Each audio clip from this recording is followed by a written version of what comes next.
And we're live.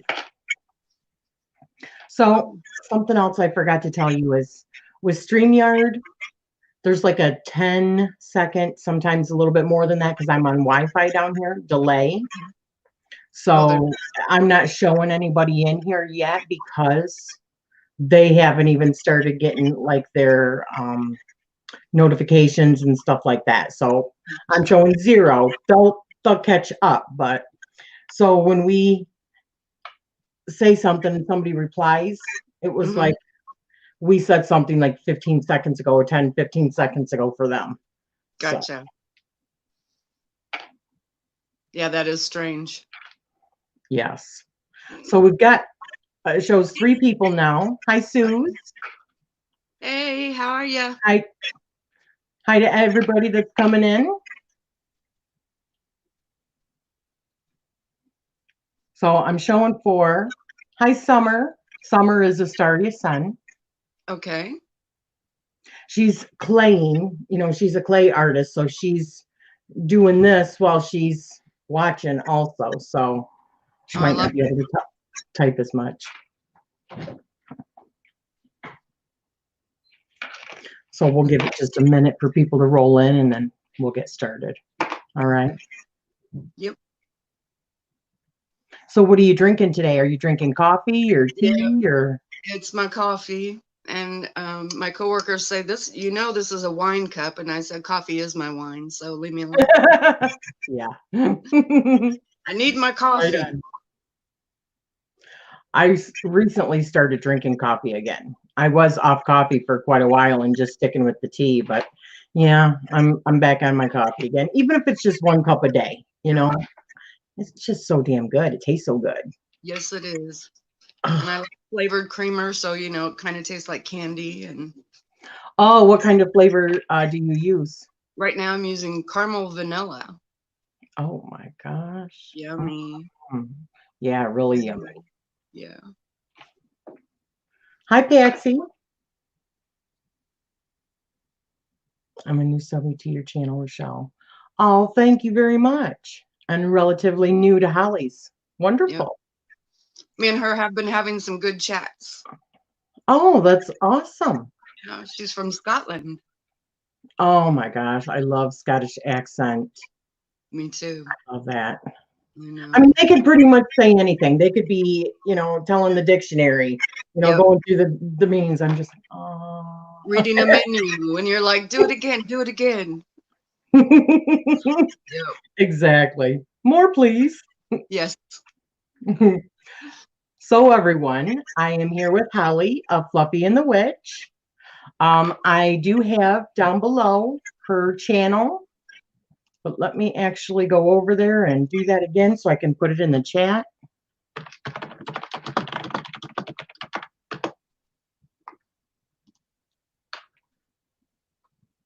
Come on, my computer wants to run slow for me.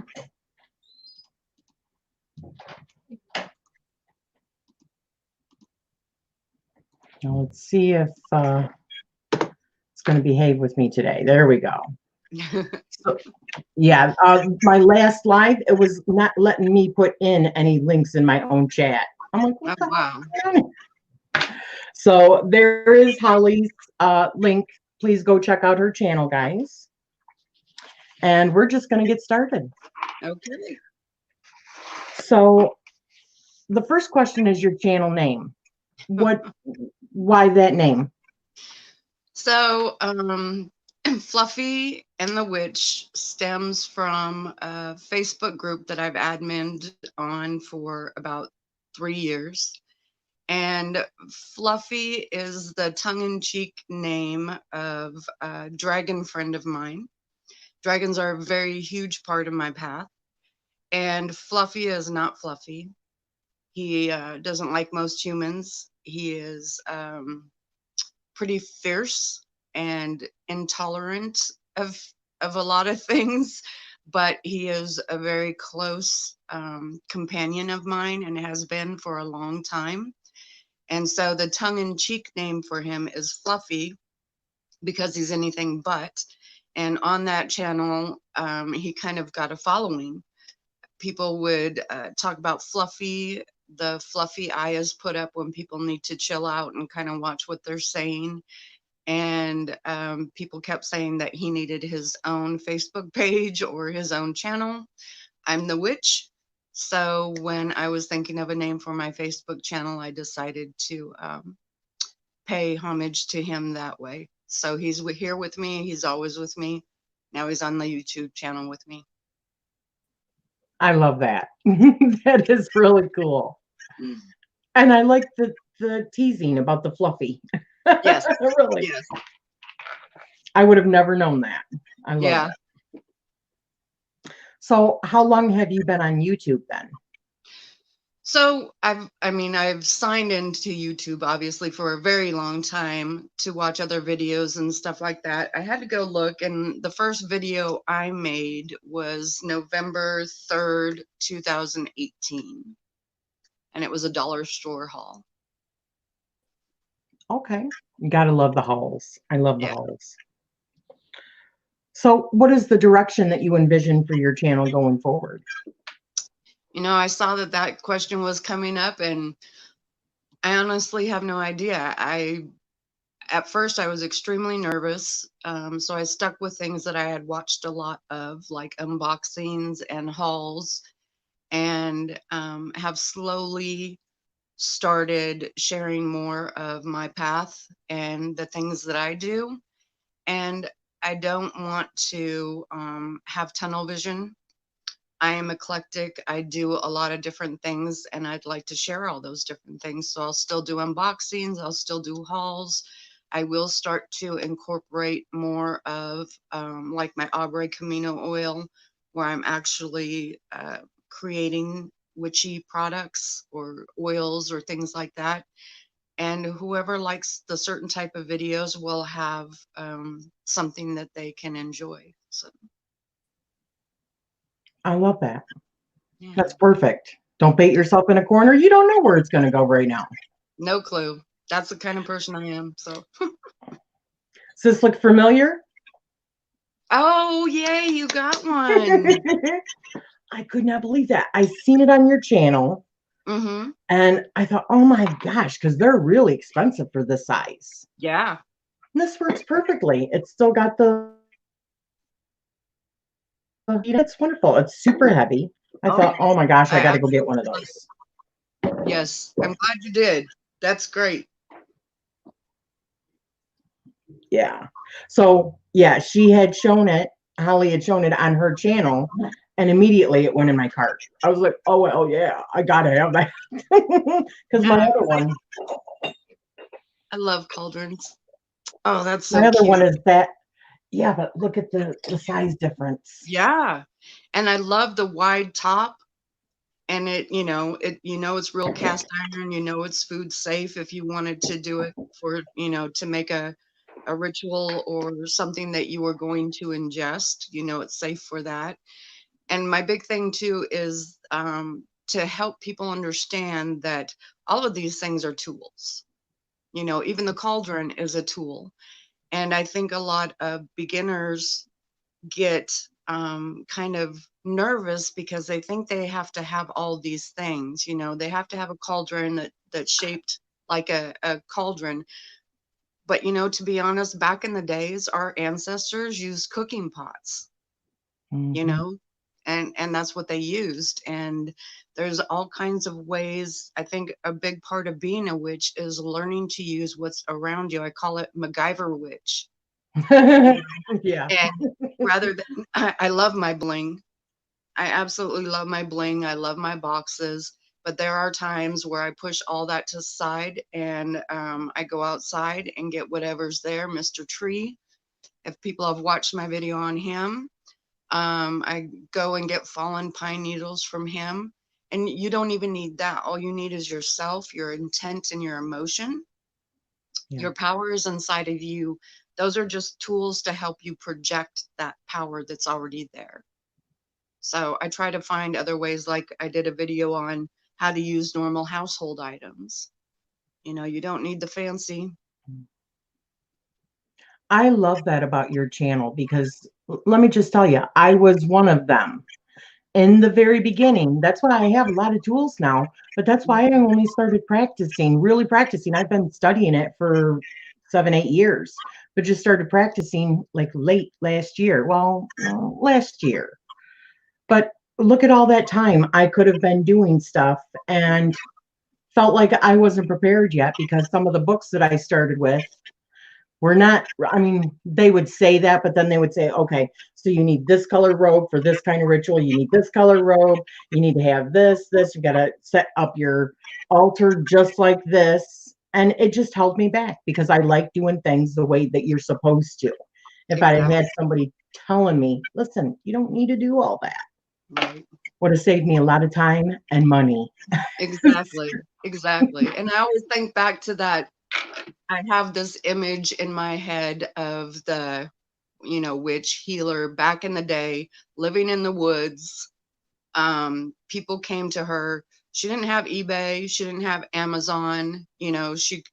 If a rock or a stone didn't exist where she could walk out and grab one, she didn't have it, or he didn't Yeah. have it.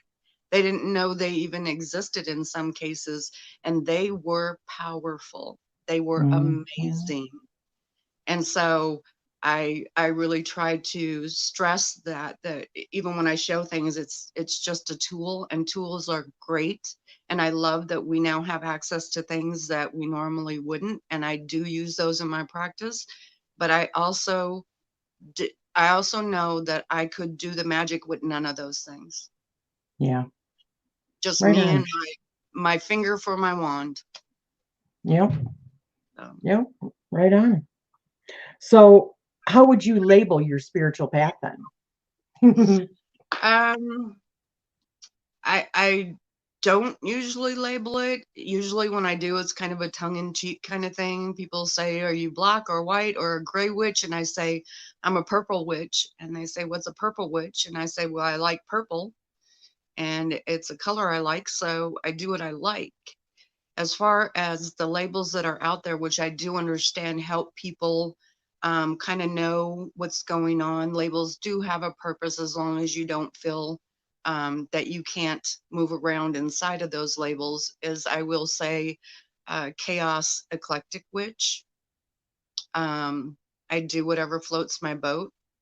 I don't follow lists. I will look at lists to get inspiration to see what other people think, but I don't follow the lists. I follow my intuition because, again, back to that healer in the woods, she didn't have somebody saying an amethyst does this or this does this. Now, medicinally is where I do get a lot of my inspiration from. Um, because those healers were using the herbs and the things around them medicinally as well as spiritually. And so I tend to look more at what the medicinal is for something and then connect with the energy of it to what it does for me. Right on.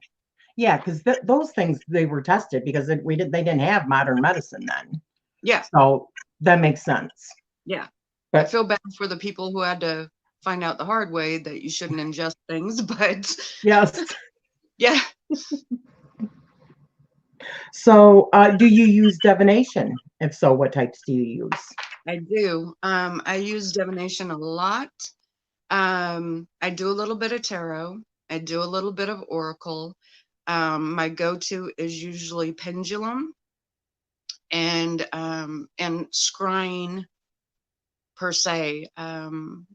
And then I do vision work and energy work, but I do divination a lot, and I have one particular spirit or being or entity or whatever you want to call it, who is the only one that I communicate with through my pendulum, at least up until now.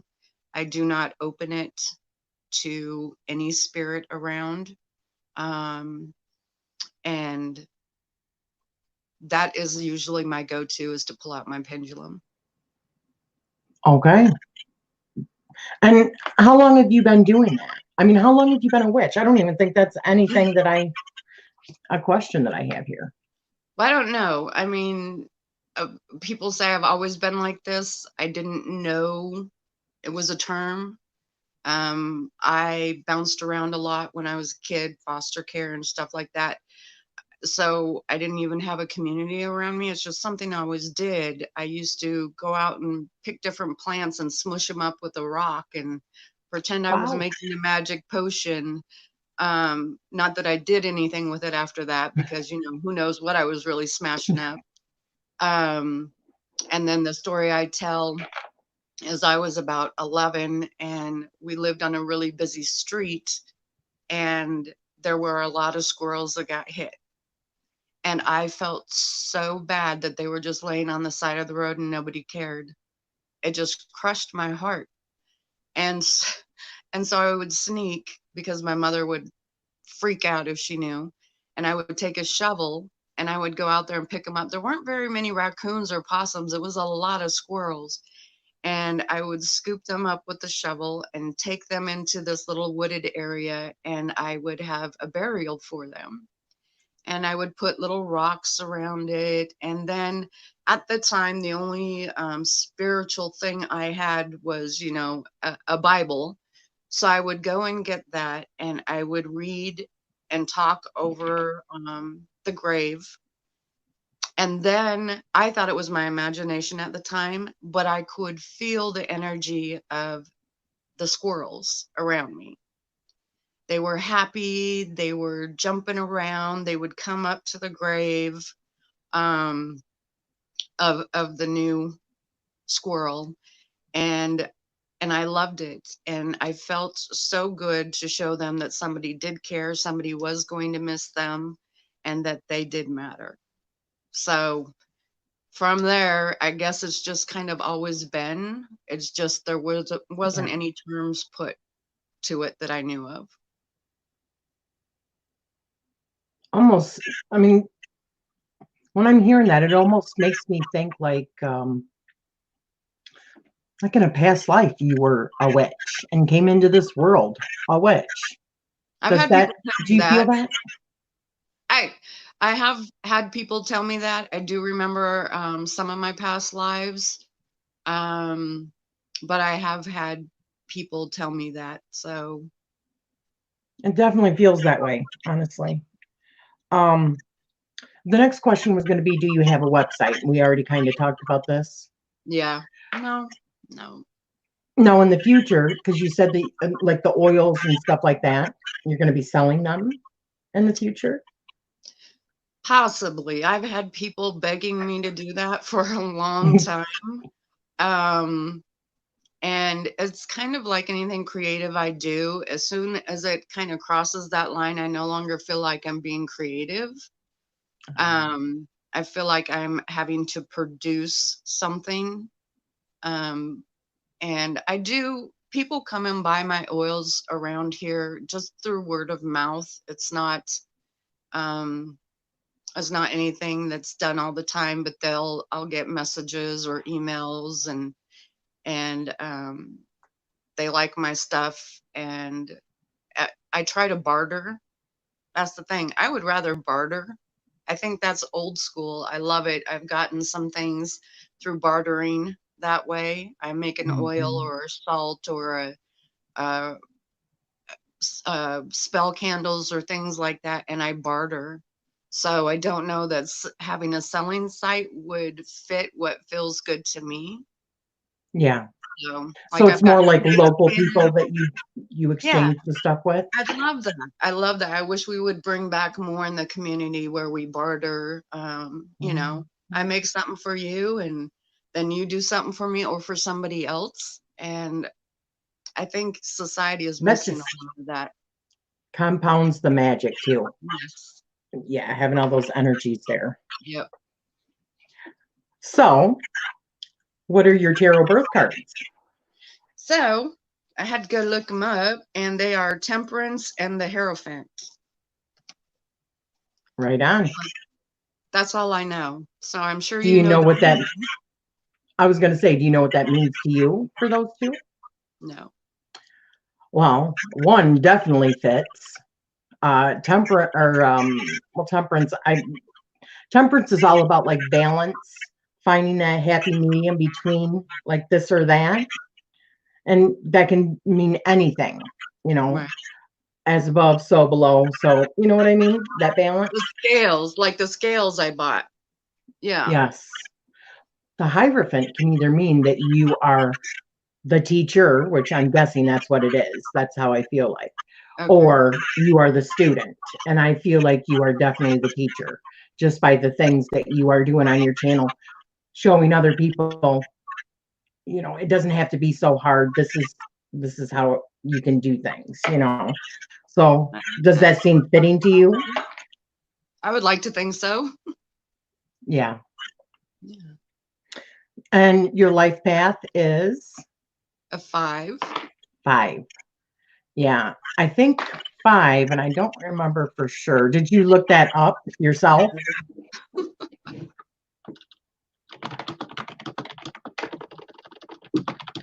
Yes, I love a good swap. There's something so exciting about it.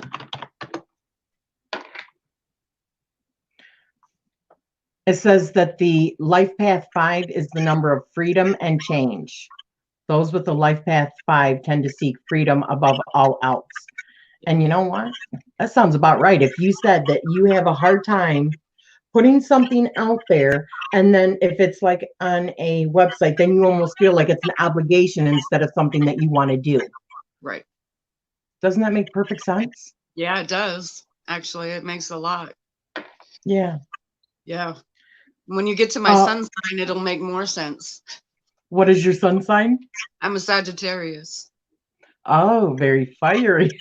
I love my freedom. I can't stand trying to be put in a box. Yeah. Yeah. And my moon is Aquarius, which is even, you know, Are you like a hippie? in a lot of ways, kind of. Yeah. I might even be stranger than a hippie. Not that Oh, hippies are strange, but you know what I mean. Yeah, live and let live. And I don't like injustice at all. That hits me in the core is injustice in any walk of life. And when people say, oh, I can't believe they're wearing that, or oh, I can't believe they have tattoos, or they don't have tattoos, or they have piercings. And I am just like, how are you not trying to see the person themselves? How superficial is that? That is so unjust to judge somebody based on something like that. right So on. I guess I kind of am. Sorry, I have to keep on muting That's because of okay. big mouth. No And I worries. even put the shades down so he couldn't see out the damn front windows, and he's still going crazy. God, There's something this is there he live. wants to know about. Yep. And you know what? The balance, the justice. There goes your temperance card again. Oh, okay.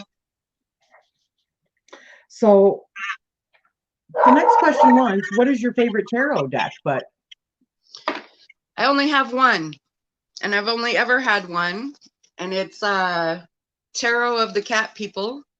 Can you see that? And who's it by? By Karen, somebody I can't say, but I'll show it down there. Whoops. And I've had this deck for about 19 years. It's my first and only deck. And I got it at a Barnes and Noble. And they had, you know, a few tarot decks there. And this one, it's just like it shouted at me. But at the time, I didn't have the money for it. And I couldn't stop thinking about it, even amongst the other tarot decks that were there.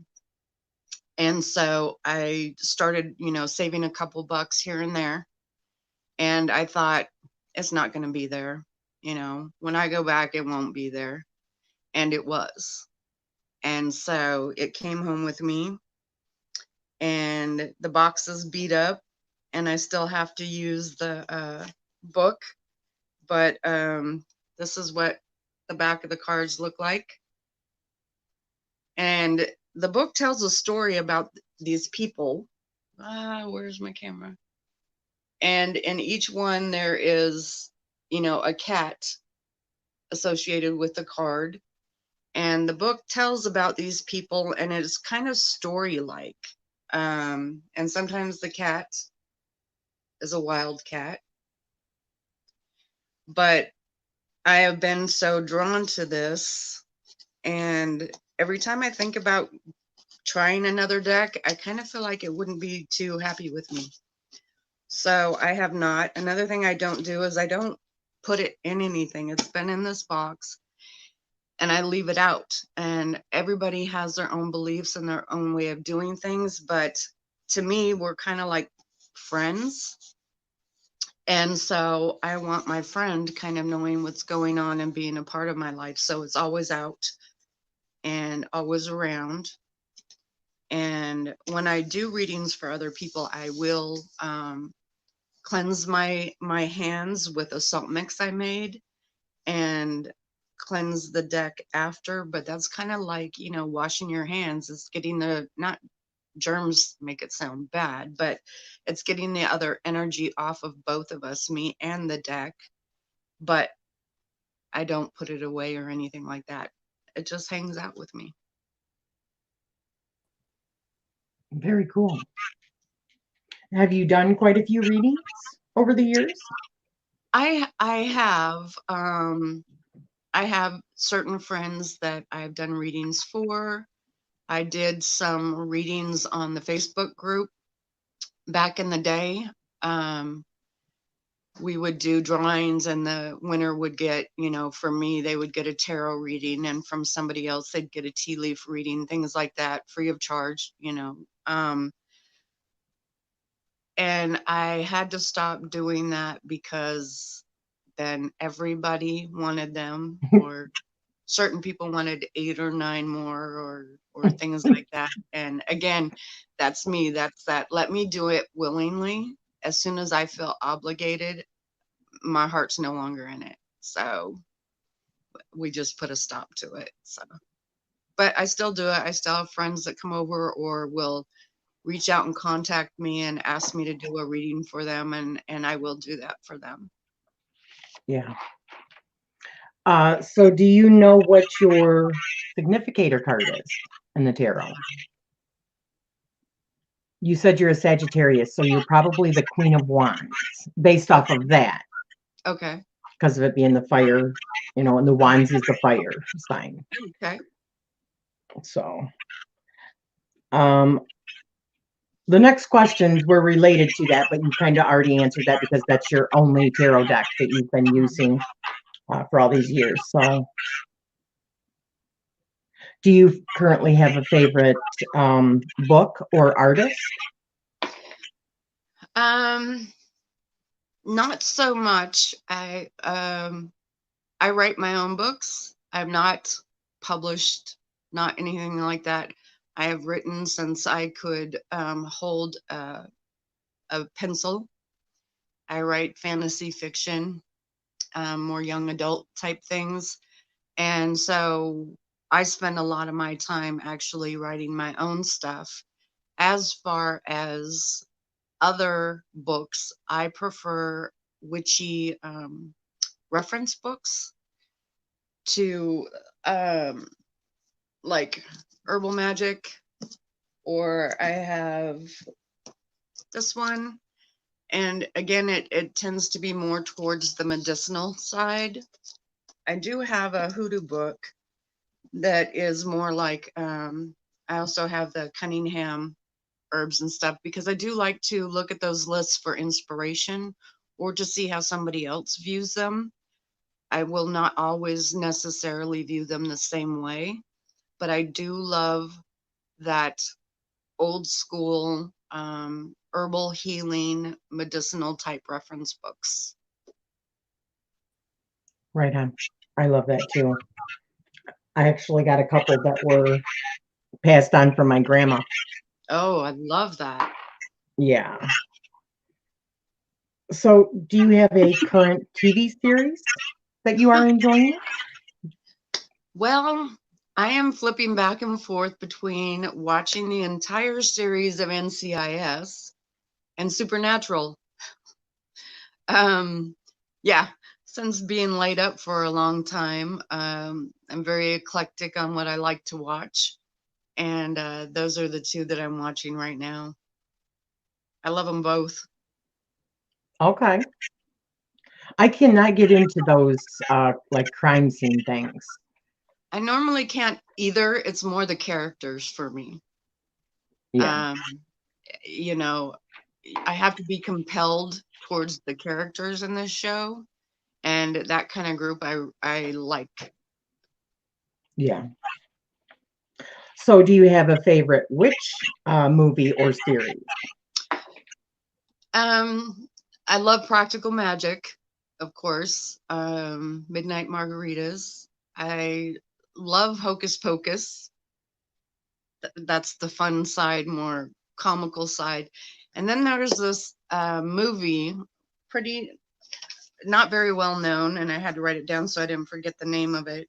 It's called The Last Keepers, and it is very pagan.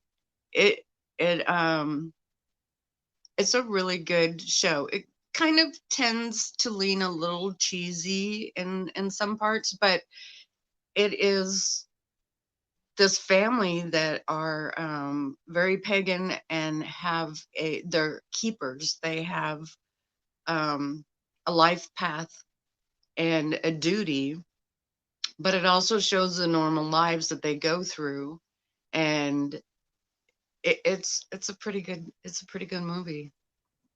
I think I know which movie you're talking about. Is it where it's the grandmother and then the husband and wife and then their new daughter that at first she's not like wanting to be in it and then she Yeah, changes her mind? that's it. That's a good movie. Yeah, it is. What's her name? I know Madison something with the blonde curly hair. Oh yeah, I'm horrible with names of who plays in what. Virginia Madsen, I think. Okay. Anyways, do you have a favorite season of the year? It is winter. Um, I like it because all throughout the year, at least, again, we're talking about my witch idol in the woods kind of thing, is every season has a thing you're supposed to do. In the spring, you're planting everything you're going to need for the year. And even outside of that in our lives, when spring comes, you clean, you get rid of things you don't need, you set yourself up. And summer, all of that is growing, whether in you as a person or actual plants. That is the growing season. um, that is the everybody gets out there and kind of mingles together kind of season. And then you have fall and you're doing all the harvesting of everything that you've done in the spring and the summer, and you're starting to get ready for that winter. That's very busy. You have to think ahead. And not so much now, we can go to the store and get whatever we want, but I think that that is still built into us instinctively. And in the fall, um, we tend to do that in little things in our lives, whether we know it or not. It's that preparing thing. And then winter comes the peace and the rest. And when there's a big snowfall and you go outside and all the sound is muted and that snow is glistening like gems, it's kind of like the reward at the end of all of that. You get to relax, catch your breath. um, you have everything that you've harvested. You get to reflect back on things, sit by a cozy fire kind of thing. So I really like that the final spin of everything, and just getting to rest. Not that we get to in real life. I work 24/7, but um the whole mentality of it, and I really try to bring that mentality into my life more and pay attention to that more, because I don't think we let ourselves rest like we should. That was beautiful. Thank you. Seriously. I like how you go through and describe everything. And you know what? I winter, I mean, I like it in the beginning. By the end, I'm like, I'm over it. But man, when it just freshly snows and the trees are all covered in it and it's just all white snow, it's Oh, just the most beautiful, it beautiful is. thing ever. Yeah. So, do you feel a stronger connection with a certain element? Definitely fire. Um, I I do a lot of candle magic. I use fire a lot. I feel very pulled to it, but I'm also very, very connected to wind. I use my breath. People who've watched my videos will know that I use my breath a lot in my practice. Our breath is sacred. It's powerful, and it's as unique as a thumbprint.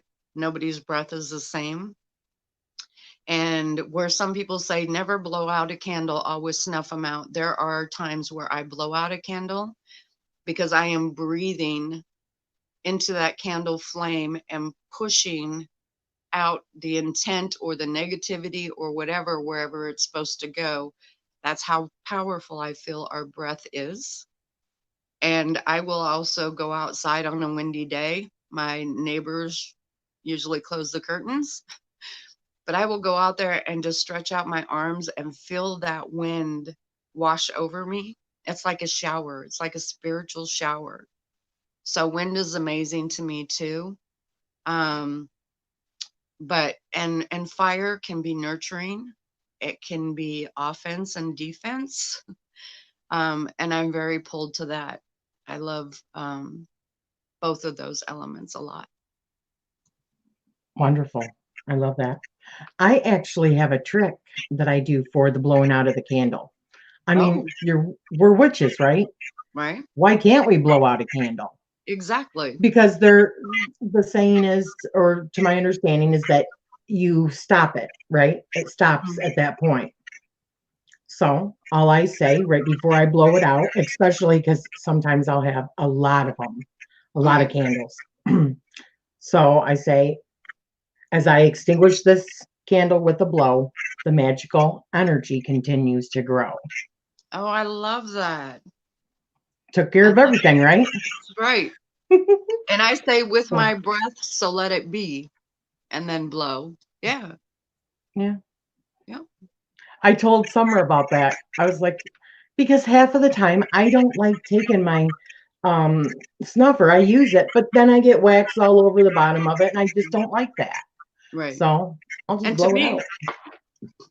snuffing it sometimes feel like I'm suffocating it. I am not letting it do the natural thing of blowing out into the universe. So there are occasions where I will snuff when it feels right to do so, but in most cases Yeah. I will blow for a particular reason. So Yeah. that's another piece of information that I think people think you have to do rather than Mhm. listen to your own intuition. You can do whatever the hell you want to do, you know? That's right. So do you work with crystals? And if so, which ones do you what is your favorite ones? I do. I'm embarrassed to say how many crystals I have. Uh, I love crystals. I work with them a lot. My top three are Labradorite is absolutely my favorite. Um, I cried the first time I held a piece of Labradorite, and that's not me. I'm not that type of person. It has a wonderful energy for me. My second is black tourmaline. I use that a lot. Very, very powerful, very protective to me. That's how it feels. And then the third one is angelite. Um, and I use angelite a lot when I am doing astral or distance energy work. And I always have a piece by me. So, yeah, those are the top three that I use all the time. But yeah, like I said, kind of embarrassing how many I have. But I do give a lot away. So I Do you get a lot of people started in that, do you think, as far as crystals goes? yes. Yep. And I'll have a friend who, is having something going on, and I'll put a mojo bag together or something like that. And I will go to where, well, my crystals are in more than one spot, but I'll go to them and just say, who wants to help?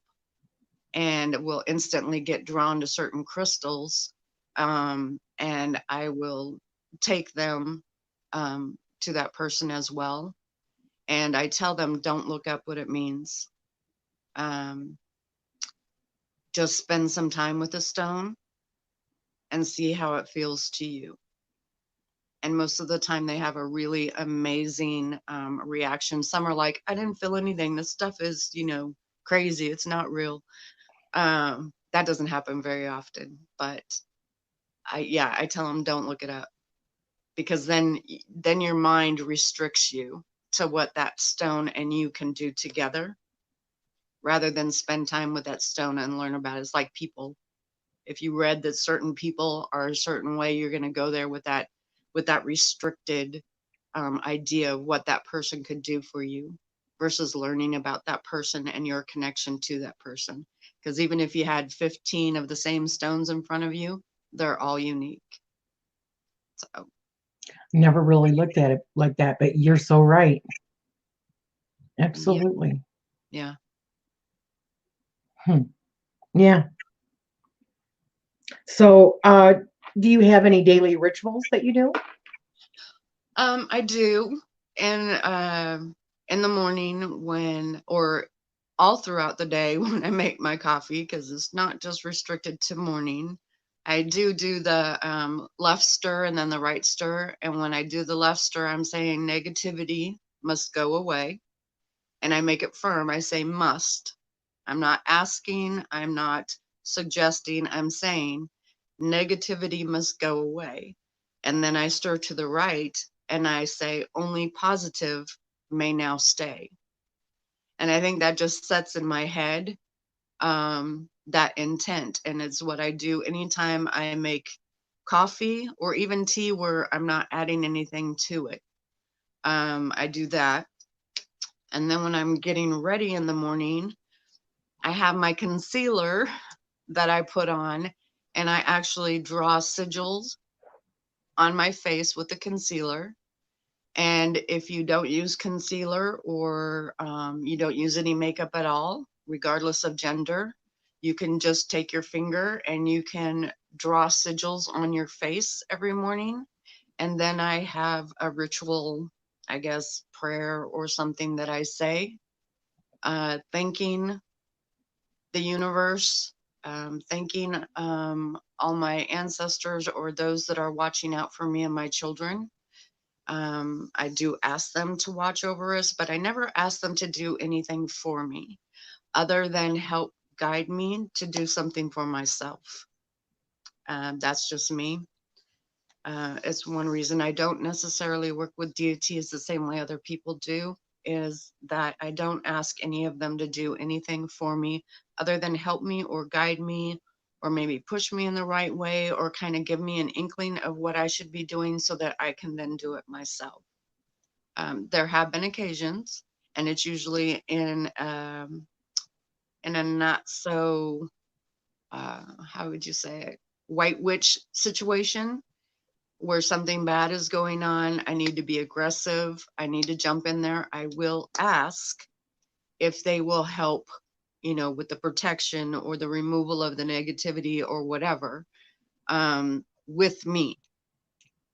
So I'm never asking to just sit here and have them do something for me, I guess is the way to say it. And then when I leave for work every morning, when I close the front door, which has my witch bells on the inside, I draw a very specific sigil on my door, and I have a saying I say. And then as I'm walking down the sidewalk, Mr. Tree is right there. So I have a greeting that I say to him. And there are certain trees in the area, and I say good morning to each and every one of them and thank them for being there and providing us with oxygen and things like that, just kind of to get it off myself and to really feel connected to everything before I start my day. So not, on weekends, I'm not going out there. I do try to look out my window and wave to Mr. Tree and say good morning to him. But on a day where I'm going to work, those are the things I do. So. You are definitely the teacher. No doubt about it. Hmm. I love sigil work, but I've never thought of doing sigil work like that before. Yeah. I mean, that is powerful. Yeah. And even, during the day, if you feel nervous or stressed, or you're in a meeting or you're with somebody, you can very nonchalantly kind of like not cross your arms, but, kind of put your arms like this To and block it. draw. Oh, You can also draw sigils or write words with your fingers on your arms to help bring that power back to you.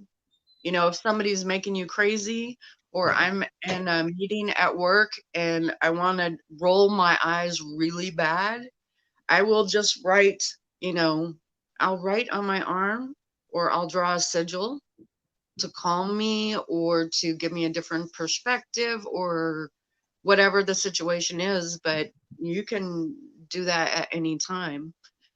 Um, and it can be unseen to anybody else and unknown to anybody else.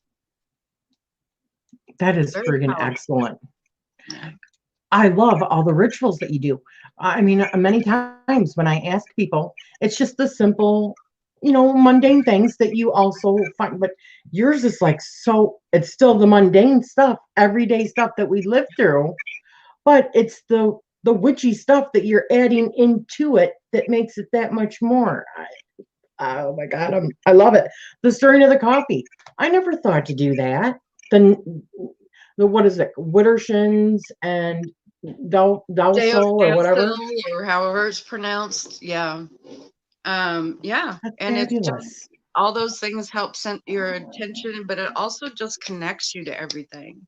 It reminds you that it's still all connected, even when our lives get busy and work gets crazy.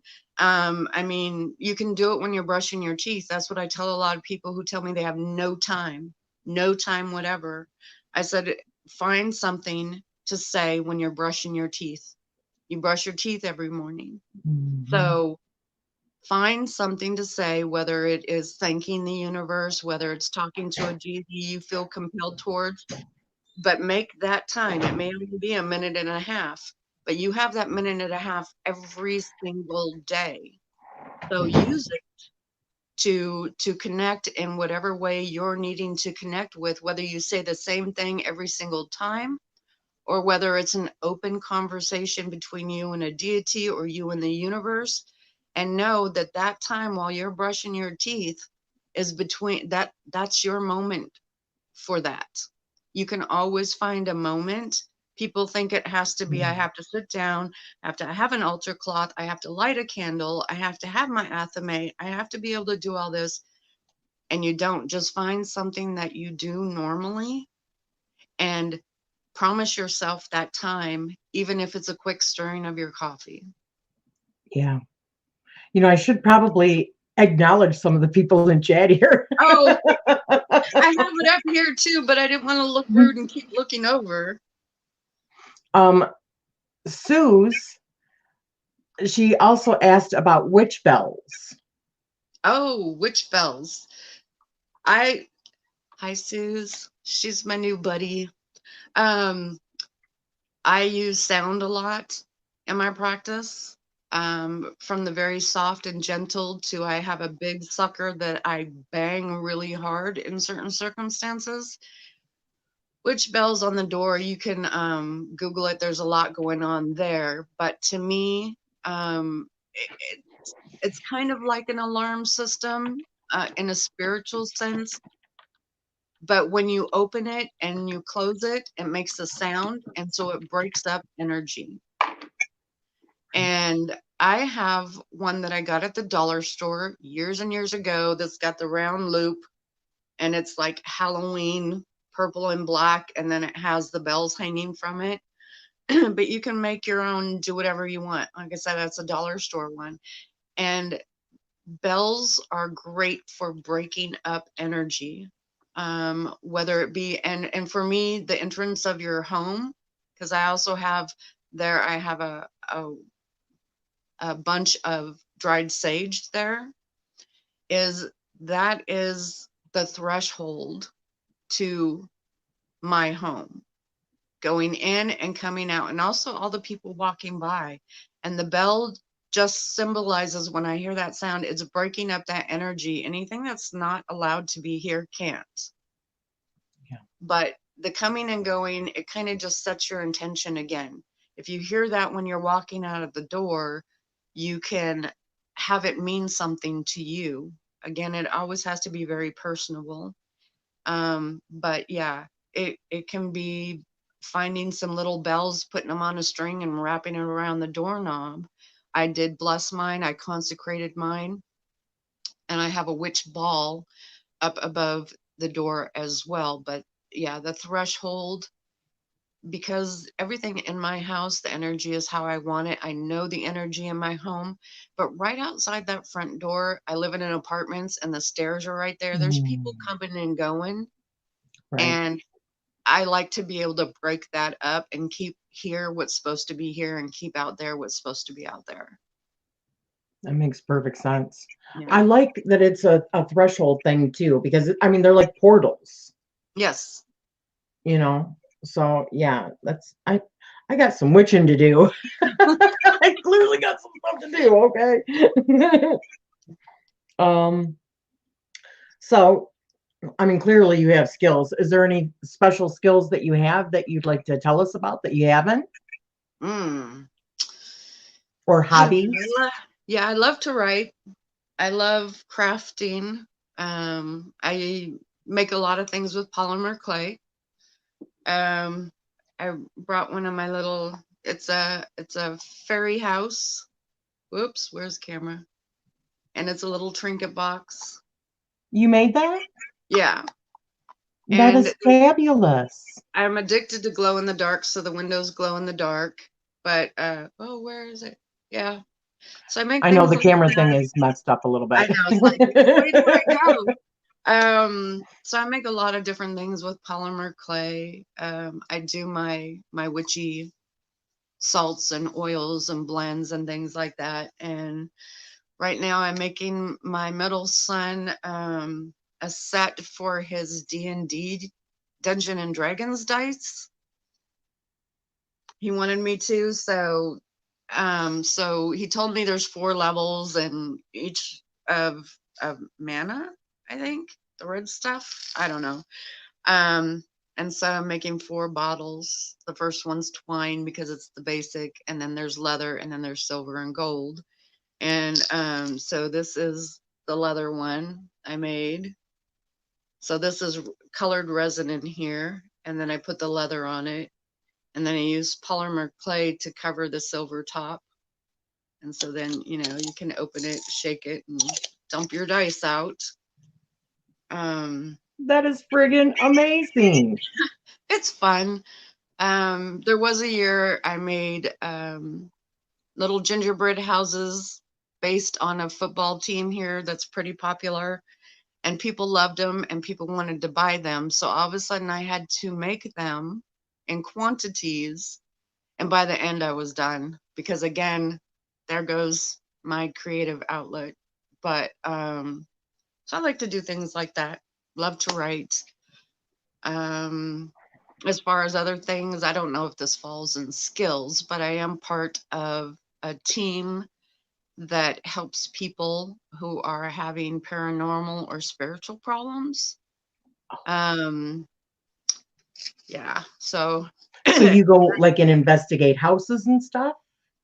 some of our team does that.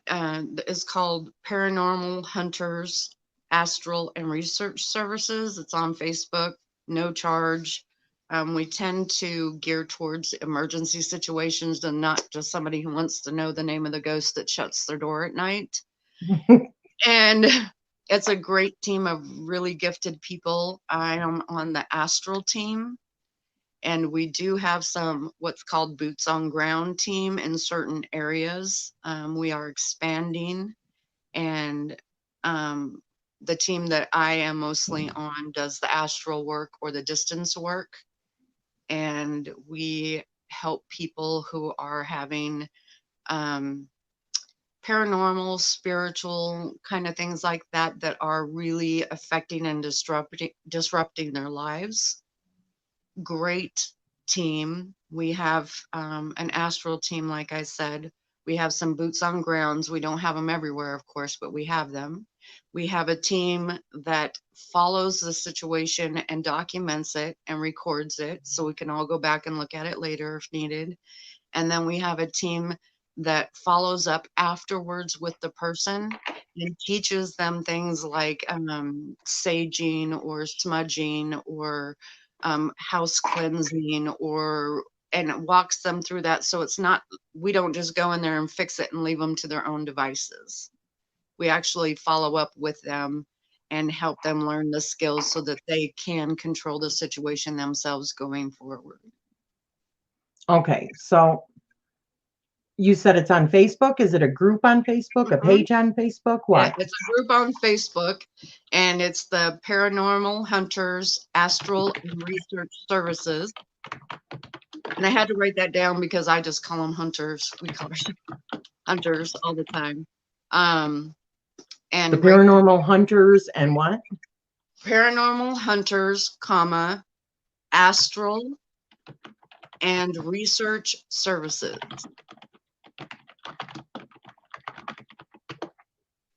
All right, let me see if I can bring it up here.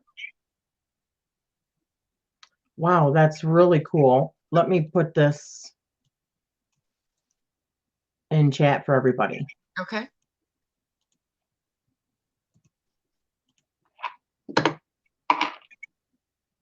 There we go, guys. So is this like a private group? Yeah, private group that other people can just join. Is this something more for just like your kind of area, or? No, it's worldwide. Because we do have an astral team. We're not restricted to any area. We just don't always have a boots on ground team that can go. We've been working for a year with a client in the UK. Oh, wow. And we do a lot of that astrally. And so, yeah, we help anybody anywhere.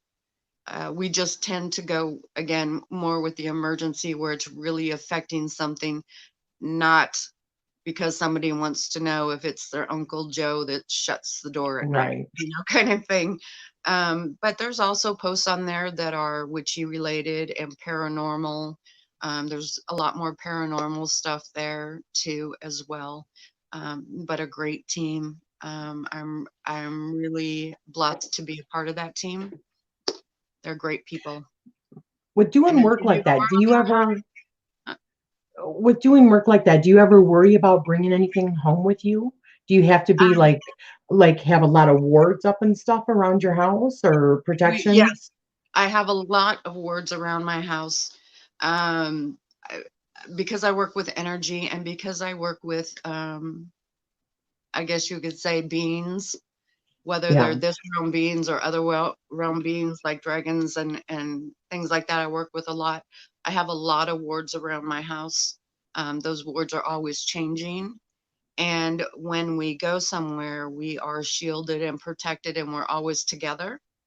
And then we have a thing that we do afterwards where we go to a certain place together and we check each other out and we perform a couple of things that we do to make sure that nothing remains attached to us. And then we sever everything before we come back. So, yeah. Even that is valuable information for people that think that they're going to go out and do a little bit of ghost hunting on their own, you know? Yeah. You could be stepping into if you don't know what you're doing, right? Yeah. We've had to help some people with those kind of situations too. So I believe it. That would be something I would end up doing. Okay. Just saying. It happens. Yeah. So what is your favorite holiday or Sabbath? Definitely Samhain. and Halloween. I do see them as different things, but I love them both. My house kind of looks like it's Halloween every day. But I love the spiritual Samhain, and I love the fun Halloween time too. I think it's a time where witches can get good bargains on stuff at stores too, and kind of not be as spooky as some people take it for. I also really enjoy Christmas. I enjoy Yule, and I do both Yule and Christmas. But I love having my kids at home and around the tree, and we have our little things that we do every year. So as far as spending time with my kids, that's a very special time for me, no matter what label of the holiday that is there. But as far as spiritually, Samhain is it. So I do a lot of veil work and things like that during that time. Very cool. Um, do you remember your dreams? Sometimes, not often, and usually when I do remember them, um, there's a reason, and I always try to figure out that reason. Sometimes it's visions, sometimes I get teachings and guidance in dreams. Um, and I can tell the difference between a regular dream and like a vision or a teaching dream. Everything feels very different. But normal dreams, I usually don't too much remember. Sometimes if I'm having a stressed day, I'll have a dream about work or, things like that that make sense. But not very often. Usually the ones I do remember are more teaching or alerts or things like that. I will get a dream that tells me that I need to go check on a certain place or someone astrally because something was going on. So a lot happens in our sleep. We Yeah. are we are less stuck to this realm when we sleep, and vulnerable, but also very open to a lot of great things and great information. We just don't always remember it. Yeah. There are a few people or a couple people that are saying that they don't use Facebook. You guys also have another website besides Facebook I don't think we do. Um, or a I'm gonna listing have anywhere to. with a telephone number or anything like No, that? but what they can do is they can email me through my Gmail, uh, lady with a sword 98503 at gmail.com. And then I can see what I can do to get the team involved without Facebook. Okay. All right. Hi, Marion. Hey, everybody. Thank you Sorry, I for didn't try joining to us. glance, It is really difficult going back and forth when the conversations are so in depth, but right. So, is there a time period other than now that you feel really drawn to? Ancient Egypt. I remember a few past lives that revolve around that. So I'm very, very drawn to it. And also the I don't know that there's a time frame to put on it, but when that witch would be living in the woods, being the healer, kind of even before medieval times. Um, both of those have a big draw to me. And some of the ancient Egyptian draws that I have aren't the greatest um, as far as past lives, but some of them are pretty good. But those two seem to draw me the most. Did you have like past life regressions or anything like that, or they're just No. memories that have come back to you? Memories that have come back to me, things that other people have told me who do read past lives, and the few that I do completely remember, it's like bits and pieces. but I can remember smells, sounds, how things felt, what was going on in my mind, how the air felt, things like that. Some of them that I remember are not from Earth, and people are Wow. kind of, divided on that. But No, I definitely believe that. Definitely. yeah, I'm a believer. and ancient Egypt, there was a lot of ugly going on back in the day, even medieval times and stuff like that. People tend to romance it a lot, Mhm. but there was also a lot of ugly going on in any time you pick. So it's not just when I think about the ancient Egypt and my past lives, it's not this romanticized, gilded gold pyramids and things like that. There's a lot of emotions, and there's anger, and there's curiosity, and there's a lot of emotions that somebody would be having during the day, um, to let me know that it's just not romanticizing a certain time in history. So, Have you been to Egypt in this life?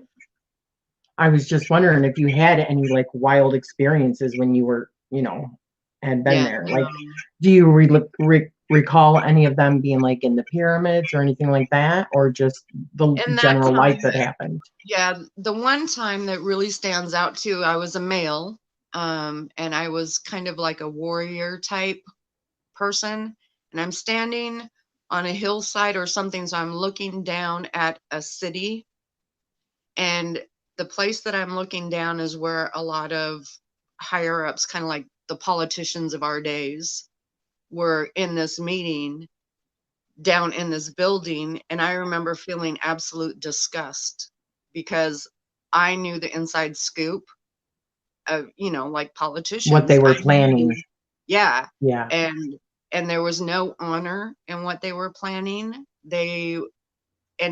I felt just disgust. And that's a very strong memory I have, is just standing there looking down, and the disgust I felt for those people in that building, um, Wow. because I knew that what they were doing was dirt. They were wrong. I have had um, other memories too. There was a certain string of memories that had to do with two cats that I had, and this is a not of this realm kind of lifetime thing. And I had two larger than life cats, and I was telling my friends about it in this other chat group that from the admin of the Facebook group. And I said, I can't just get this out of my head. I feel like they're calling to me. I feel like I have to help them. I have to save them. And so a couple of them started doing some digging, and it went on for a couple of weeks, and I would get little bits of information as like they're trapped. Somebody has trapped them. They are being held captive, and I know this.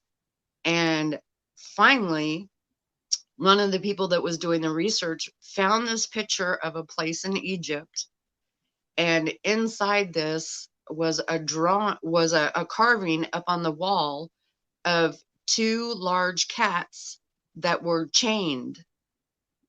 They had shackles and chains on them, and they were chained there. And so we went through a process of releasing their energy from that place, and I finally got some peace, and we were all kind of freaked out a little bit, but Wow. yeah. Yeah. I mean, I'm like covered in goosebumps. Yeah. Why? I mean, do you have any idea as to why they were chained there and why they were calling to you? I mean, was it some sort of like temple situation or? What I got from it is back then, and this isn't something that people don't hear about or know about. Ancient Egypt coveted magic, and they coveted power, and they wanted it. And so the feeling and the information I was getting is that me and these cats were companions in a past life. and they were somehow able to trap them in hopes to harness the fact that they were not of this realm, so they could have beings that are not of this realm.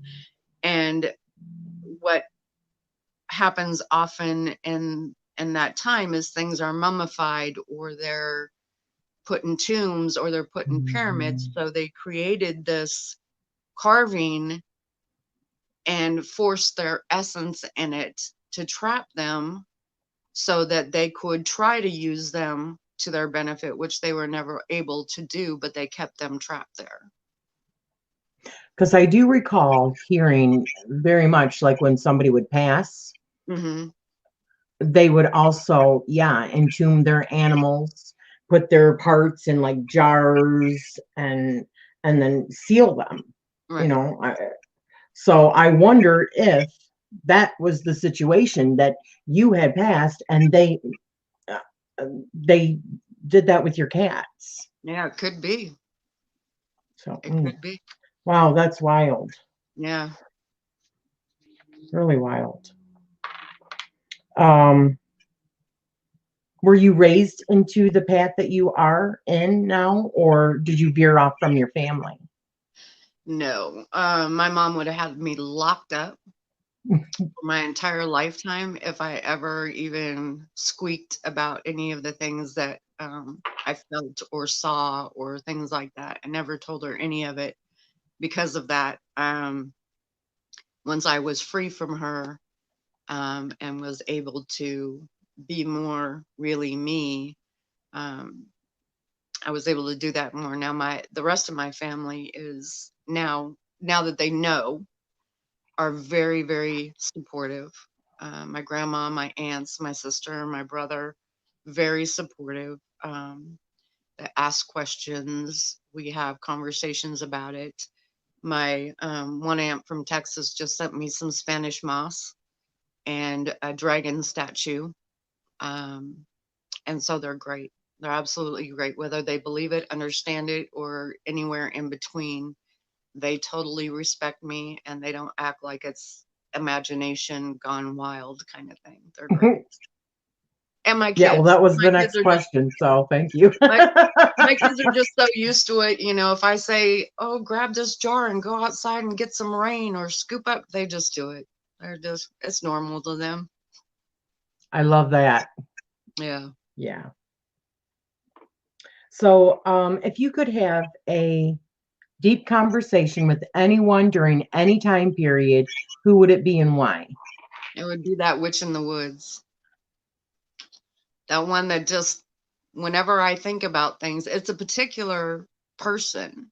It is not just a genre or her being a figure that encompasses a certain thing. She is a certain person, and I always see her and little glimpses of her life. And boy, would I really love to meet her and spend some time with her because I feel so pulled towards her.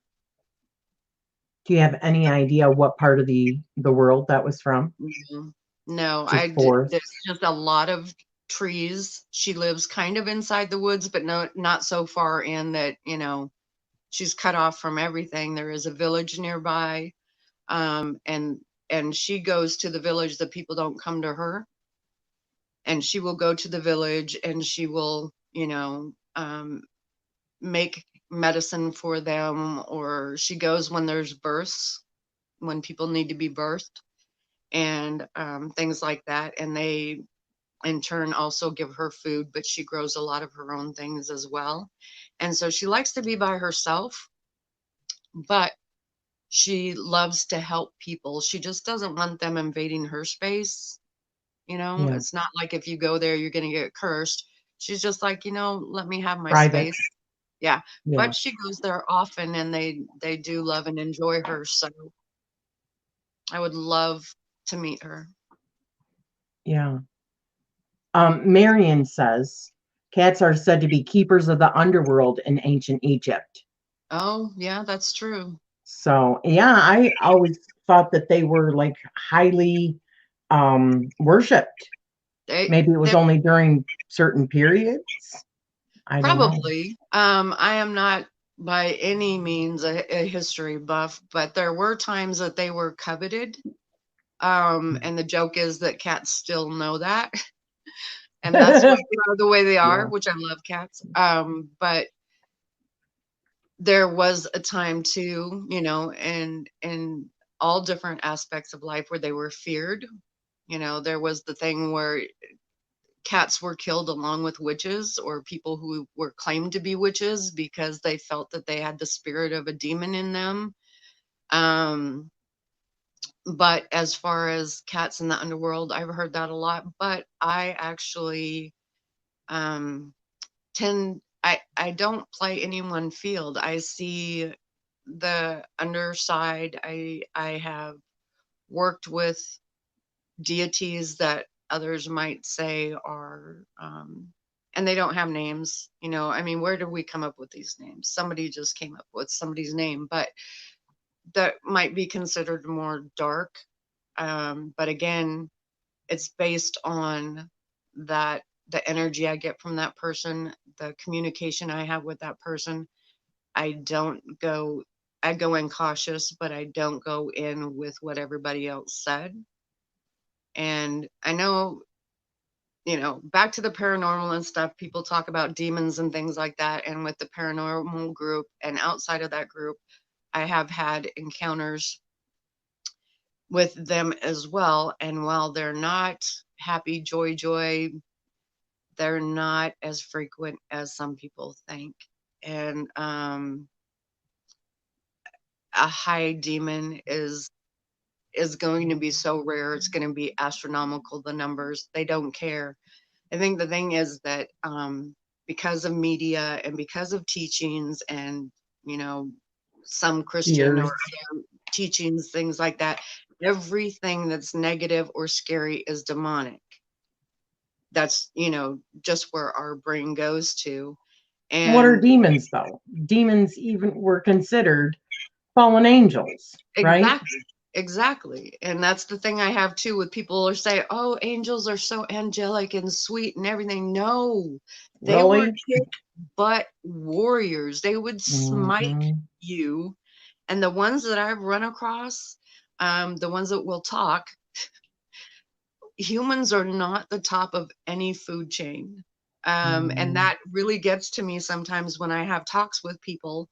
Um, oh, I'm gonna tell this demon to do this and to go off here. And it's like on this realm, on this planet, the easiest way to realize that we are not the top of the food chain is to jump in the ocean. Yeah, really? You will very quickly realize humans are not the top of the food chain, even Hmm. here. And then if you expand into the universe that is older than our brains can even comprehend, and for us to think that we are the top of the food chain and can demand that things older that our brains could comprehend are going to do what we want because we light a candle and snap our fingers. Yeah, You're setting yourself up for trouble. And usually, what I find in those situations is the living human had a lot to do with the situation. yeah, They did something, knowing or unknowing, and it you have to unravel it. You can't just go in thinking a demon is bad, a demon is mean, a demon did this on purpose. You know, all these, you have to unlearn all of that and really soak in what's really happening. But that's a big thing too, is people think that witches are the top of the food chain, and that's not always the case, and that can get people hurt and in a lot of trouble. yeah. You know, personally, what I think angels and demons are aliens, just There different life you go. forms. Yeah, I mean, when you think about when a lot of these texts were created that we use as our histories, right? right, They were visitors from somewhere else, right? right. Even God is like depicted of the sun, and which I believe is a living thing. and the Yeah. earth is a living thing, and the planets are living things, you know. So yeah, I think of extraterrestrials Hmm. and maybe hybrids, Oh, oh fairies, yeah. hybrids. There's a lot of those going around. Yeah. Yeah, and I think people get stuck into the teaching, not by any fault of their own. They just have not even had the chance to be told Explored that it. there's a different way to think about it. Hmm. Um, Perspectives. right, Yeah. right. An angel would be more than happy to cut your head off and not even flinch as they would to protect you. So Yeah. they're badass. I think it's just about mutual respect, right? Absolutely. So if you could go to any event in history, what would it be and why? In any time of history. So I don't know if this counts, but if I could, I would like to be there when the earth is first created. There's so much talk about how it was done, why it was done, from science to religion to everything else.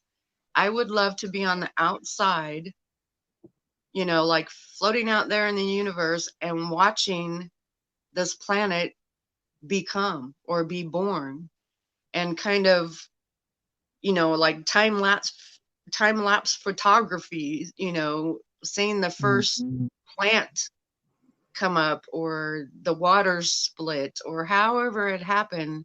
And I mean, that's got to be astronomically beautiful and amazing to Mhm. see from nothing, from this empty space in the universe, to this life, as you said, this planet life becoming an entire world for so many different things. I think that Mhm. would be awesome.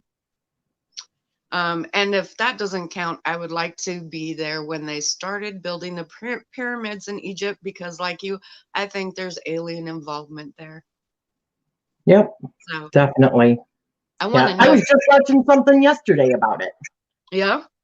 that they would use and other places as well. There's legends that they actually had some sort of force where they used levitation Mm-hmm. in order to put the blocks into place, because when they do, what was in the history books, of actually taking like planks of wood, laying the stuff on that, and then changing it and continuing to roll it across 20 miles, because that's where the stuff came from back then. And Yep. uh, it's not possible. They were having people that are, that's what their specialty is, like building structures and stuff like that, and saying that's impossible. We couldn't Right. do that now. Nope. There would have to be some sort of crane, Yep. you know? And one So, thing I yeah. heard that I found very fascinating, thought process wise, is that they taught them to use sound to levitate. And there was actually this one scientific, I don't know if he was a scientist, scientific man who had a box, and it was like a golf ball thing. And they only used sound waves to move that ball in there. And it's also like the ones where you see where people put sand or something on a speaker, and as the sound moves, the The sand moves. vibration. Yeah, and so Yeah. his theory was that the visitors that came down taught them how to use sand or sound to move things, to levitate them so they can be moved. I thought that was pretty interesting. Yeah. Sacred geometry Yep. also with vibration, because when they would put like water or, like you said, sand on top of a speaker and play certain frequencies, it would actually create different sacred Yeah. geometry. Yeah. Exactly. Yeah. Those And there's patterns. no way. Yeah, and for Yeah. the for pyramids to be spread out on the globe to where they line up certain ways, people couldn't travel that far in their lifetime back Mhm. then, to have them line up that way. So there was absolutely outside influence. I know it well, I believe it for certain. You But I know it sure in would your like to go soul. back. That's Yeah, how I am. Yeah. yeah. I sure would like to go back and kind of watch it unfold. Hmm. Yeah. Me too. Yep. Front row seats, right? Yes. Yeah. Yeah. Yeah. I'm definitely a truth seeker. I'm not the kind of person that just uh, listens to something and just takes it from there. I hear Exactly. something, it sparks my interest, and then I start going to research, Yep. get as much information as I can on it, and then make my own, discernment of what I believe, yada, yada, yada. Absolutely. Absolutely. So, the last question is, what do you wish to gain from your channel?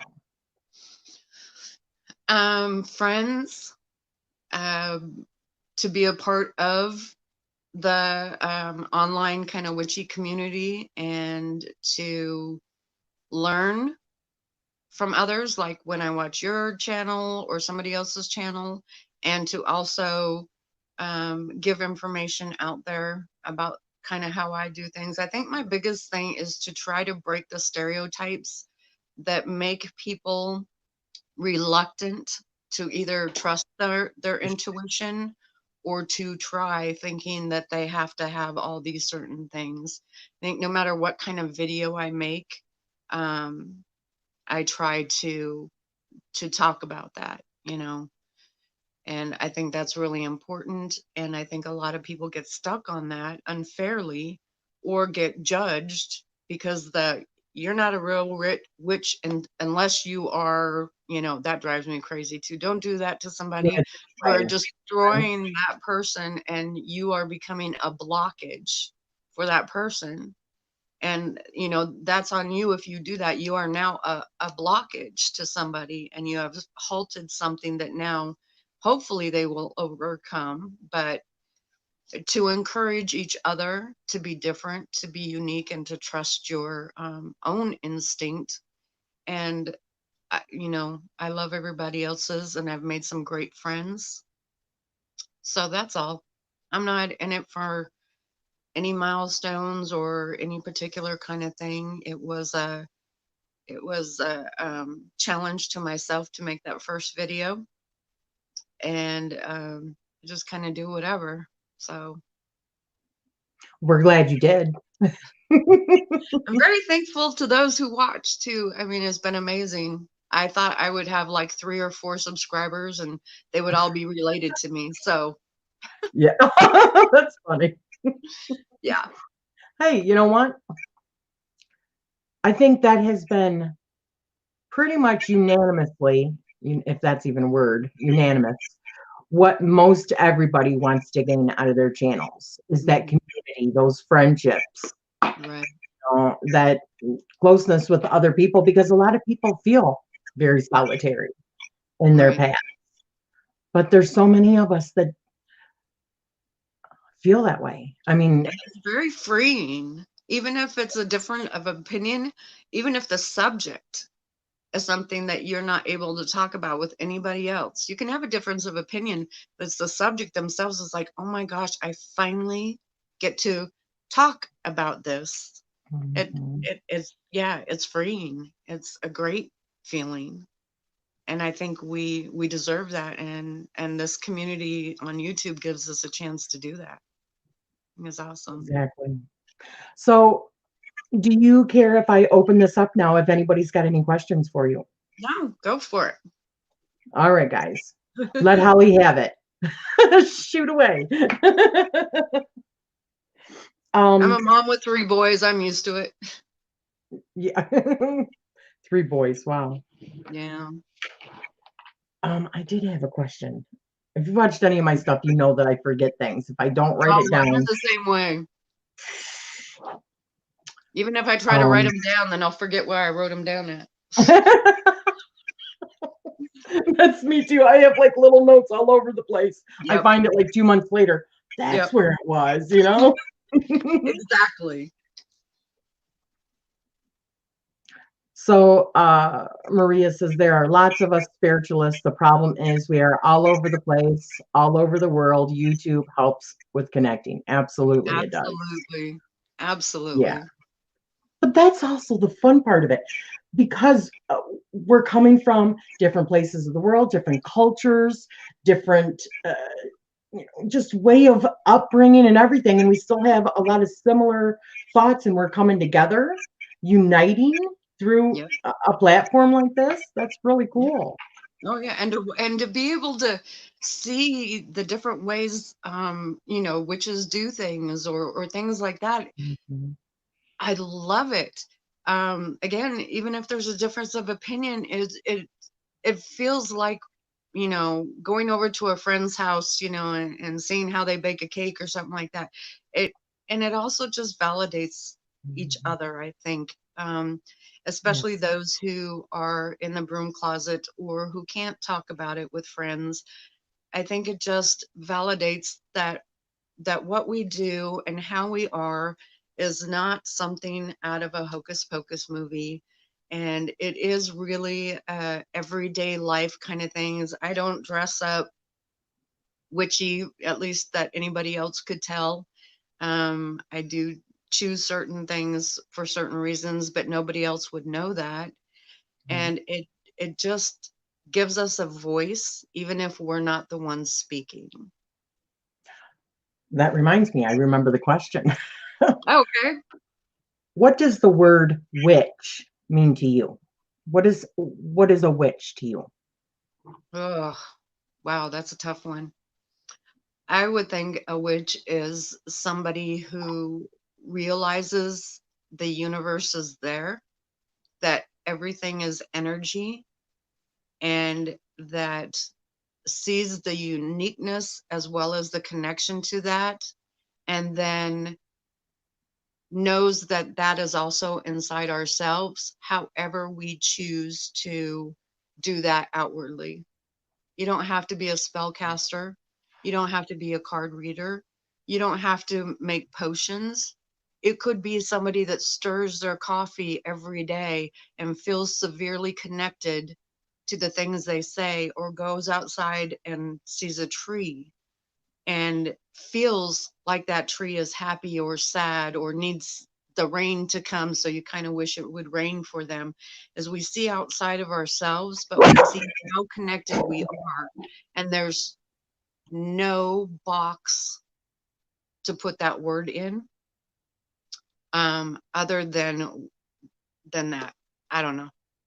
Kind of hard to, you know, I think it just, and people get stuck on, I'm not a witch because I don't cast spells, or I'm not a witch because I don't curse people or heal people or things like that. And that can be very restrictive and a fearful Mhm. thing to feel, because you hear so many people saying a witch does this or a witch does not do this, just like the hexing and cursing things. And you know that a, a real witch wouldn't do that kind of thing. I will do it in a hot dang minute if it's needed, but I will think it through first.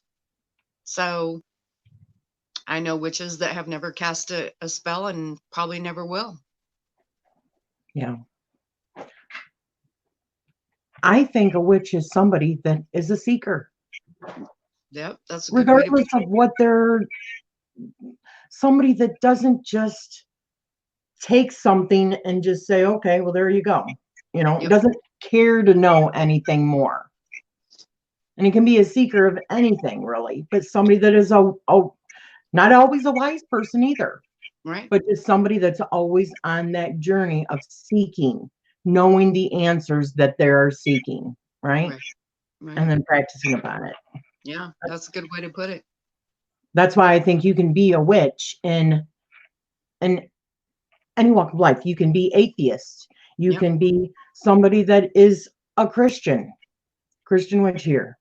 Right. But I also believe many other aspects of many other religions, you know, or feel pulled to different time periods and cultures, and That, not just the color of my skin cultures. right. You know, I'm just a seeker. And that's So why I go with the chaos label. You know, chaos magic is trying everything and seeing how you feel about it and how it affects you. And I think I love to learn from all aspects. I love listening to um, people talk about their beliefs, as long as they're not cramming them down anybody's throat or saying Mm, hate somebody because of this. I love hearing difference of opinions. I would love to go and spend days talking to some monks, you know. yeah, um, yes. I would absolutely love that, to get past the superficial um, Stereotypes. blockage that seems to Yeah. separate us all the time, is to find the things that unite us, because deep down there's a lot of similarities. um, and then you have, your jerks in every religion or non-religion, but Mhm. I think if you get deep down, there's a lot of similarities that people don't like to talk about too. Sue says, I was asking Holly if I can class myself as a witch because I am late starting on my journey, but always have been interested. People have put me down. Yeah. A lot of them are and saying if you think you're a witch and that's what you want, then that's what you are. and that's what I told her. I said, Yep. absolutely, you can. You bet. Don't let Yep. anybody else um, tell you that you have to have permission to have a label. Mhm. Um, like they're holding the permission and you can't get it until you hit a certain spot. There's things like high priestess and things like that that have certain levels in life, and that's structured, and that's okay. But the term of witch is not one of those. It's also gender Mhm. neutral. Men can be witches. Men are witches. It's another stereotype that on the Facebook group we try to get rid of, um, because there's male and female witches. And in some paths and in some traditions, they call even female witches something else, and they call male witches something else. And that's okay too. But it is, when somebody gets attacked for using a term because somebody else doesn't believe the same way, I get pissed. Mhm. If a man says, I am a witch, he is a witch. If a female late in life is all of a sudden starting to blossom and awaken and understand what she has been all her life, or he has been all his Mhm. life, he can slap or she can slap the label of witch, because that is what they are. And for Mhm. anybody else to say, you haven't studied for X amount of years or whatever, that needs to stop, because that is so controlling and so destructive on people Agree. that it pisses me off. Right That's on. yeah. Me too. No Yeah. gatekeepers. Urgh. All right. Does anybody else have any questions? Yeah, see, they're saying if you feel you are a witch. Hi, Emma, by the way. Hi, honey. If you Hey, feel you Emma. are a witch and you want to be a witch, then you are a witch. That's right. Absolutely. Absolutely. We all have the potential to be witches. Some of us tap into that, others ignore it. For some, it takes a few lifetimes to find it. I agree. It's once you that awareness, that seeking, yeah. 100% agree. Yep. Very true. I feel I am, but I've been told certain things that say I'm not. So confusing. Yeah, well, don't listen to those certain things that say you're not. You know Nope. in your heart what you are. Exactly. And you can be any religion. If you're a religion or brought up in a religion, you can be that and be a witch. Yep. You don't have to have a religion. Nope. You do you. Trust your gut, trust your intuition, and believe in yourself. Yeah. Alder Moon said, Holly, you really said it well. Absolutely. Thank you. Marion says, my mom is 65 and I have moved away from her Catholic beliefs and now follows the phases of the moon. She says she feels so empowered for the first time in her life. That is friggin' That's awesome. I awesome. love that. That gives me goosebumps. So Holly asks, or I mean, Suze asks you, Holly, what would be the first thing that she should concentrate on to learn? People don't always like this answer, but yourself. And it is to unlearn all of the restrictions and the stereotypes and the labels people have, and learn about you again, with all those things, to learn to trust yourself, to all those things that kind of like pop up in your mind that you've always ignored, to start paying attention to them, and give them some weight, because they are trying to show you things. Everything in your life, a feather drops in an odd place, start paying attention to things like that. It is very much a self-empowering path to start with. And if you are talking about what externally you should start with, I wouldn't be able to say, because it's whatever you feel pulled to. Even if you don't know and there's things you're interested in, you can write them down on a piece of paper. And as you're writing them, see what emotions you get from each of those words. If you're interested in tarot and ruins and candle magic and spell casting, and you write those things down and you're like, yeah, that's cool. Yeah, that's cool. And you get to candle magic and you just feel this flutter inside of you. That is your higher self. That is your intuition kind of giving you a nudge. And it's learning to listen to those things and trust and believe in them, and hear and see and feel the guidance that is there, and it's waiting to help you, so that you can try those external things as well, I guess is the best way to put it. Right on. That is the best answer I think I've ever heard. Seriously, know yourself first. That's Yes, the best place, or unlearn what you've exactly. been 'Cause taught. there's a lot of unlearning that has to happen in a lot of cases. It's rough. Yeah. Um, Lady Knight says, my grandma repressed it. My mom didn't know it about herself, so it took a 12-year-old girl, which is her, in order to get them back both on the path way back when. Right That's on. awesome. We Yeah, learn from our children too, right? exactly. Definitely. Exactly. And a young person can be an old soul. Hmm. Um, I've seen some young people on YouTube that are just starting out, but there is something about them. There's an old soul about them. And what I always tell too is I love watching um baby witches, whatever term wants to be used, to because their perspective is so fresh and Hmm. so new.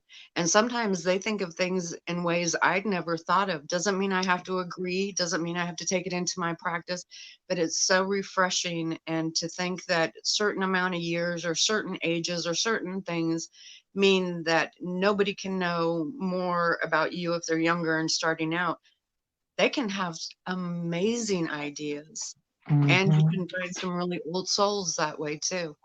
Plus that enthusiasm, all that Oh, energy, that new excitement, that is just like exactly. contagious. Yeah. Yeah.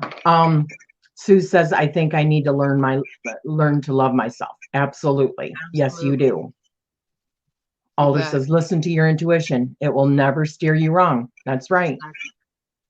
Yep. You just got to unlearn the ego part, the this realm kind of part, because it will try to fill in the gaps or fill you with doubt, Yeah. and you have to learn to push that away and pay attention and have faith and listen to, because it is your higher self talking. We're all energy, and energy doesn't die. Um, so there's suppressed Transform. things from millennia ago that's in there that's trying to speak to us in certain ways. And we're not supposed to remember everything. That would be kind of weird. But Yeah. um and yeah, because I had that when I would have visions, as my what I call a human brain would try to insert information, instead of just sticking to what I actually saw. Like if I saw a round shape that was hard and red, my human brain went ball. Well, I don't know Right. that it was a ball, and then all of a sudden you start getting confused and things like that. So it's a hard process to do. I struggle with it. I think it's something we all struggle with every day. Nobody gets perfect at that. because, you know, the We world change around and us is grow. what it is. Yeah. That's right. Yeah. Trust There's yourself. Sully again. Yeah. Alder says, and don't rush yourself. Yeah, it's not a race. It's definitely not a race. Can you imagine how far we could have come already if we could have had YouTube when we were teenagers? Right? Yeah. Yeah. Seriously, for me, because of being around all of the Christianity, I mean, oh my gosh, even though we had conversations about it over the years, Hmm. the actual thought of the word witch was definitely associated with demon work and demons, you know, the devil, and oh my God. So anywho. I know. I was watching NCIS last night, and they had this body, and on the back of the body was a great big pentacle on his back. And so they started saying things like satanic worship and things like that. And luckily, Abby, the crazy goth forensic scientist, came in and said, "You do realize that that is not a satanic symbol, and it means a lot of different things in a lot of different cultures." So I thought that was pretty cool that at least they popped in with that, because usually it stops at the demonic Satan worship. You know, oh, there's a pentacle. If you look at churches, a lot of churches use that symbol. They'll have a star in the window, and it's a round window. Oh. And for them, it's not the Trinity, but there's some spiritual, like Christian or Catholic. I can't remember which one, but they'll have round windows, and in that window will be a star. It could be stained glass or something like that. And if you look around, the pentacle or the pentagram, whichever people call it, is in a lot of places. I went to Irish Catholic church with a friend of mine. She had a calling. She's a witch. She had a calling that she needed to go to one. And she asked me to go with her. And I said, sure, I'm up for it. And so we went in, and I spent most of my time looking at the ceilings where there were all of these symbols. There were crossed keys. There was the sun. There was, I can't remember. I have pictures of them, but they had all of these symbols. And I thought how similar we really are when we try to divide ourselves with our differences. So that was pretty interesting. Well, this has been amazing. Uh-oh. Uh-oh, looks like we lost her, guys.